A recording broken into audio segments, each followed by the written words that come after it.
अस्सलाम वालेकुम। एक औरत छलांग लगाकर बस में सवार हुई और पहले से बैठी एक औरत के बराबर वाली नशिस्त पर आ बैठी।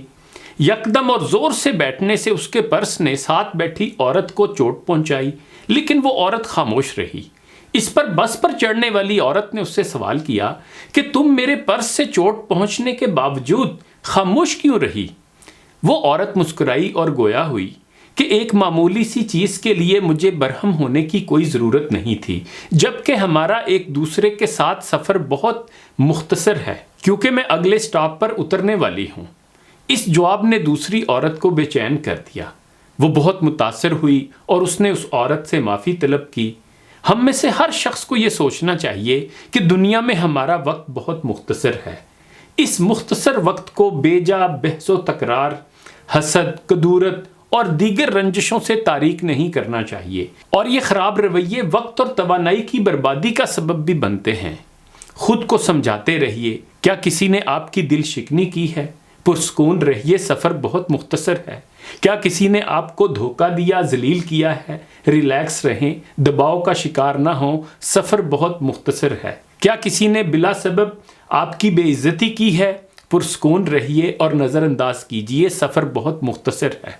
क्या किसी ने आप पर नापसंदीदा तबसरा किया है? पुरसकून रहिए, नज़रअंदाज कीजिए और माफ़ कीजिए। उनको अपनी दुआ में याद रखें और बग़ैर सिला के उनसे मोहब्बत कीजिए। सफ़र बहुत मुख्तसर है।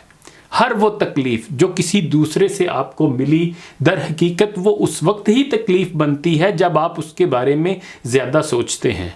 याद रखिए, हमारा एक दूसरे के साथ सफ़र बहुत मुख्तसर है। कोई इस सफ़र की तवालत से वाकिफ़ नहीं।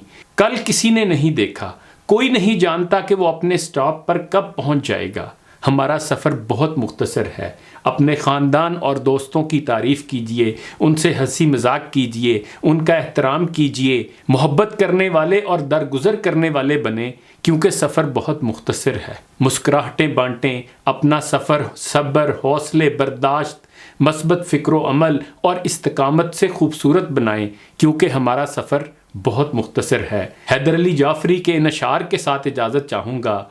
आए ठहरे और रवाना हो गए, ज़िंदगी क्या है सफ़र की बात है, एक शोला सा लपक कर रह गया, ये हयाते मुख्तसर की बात है।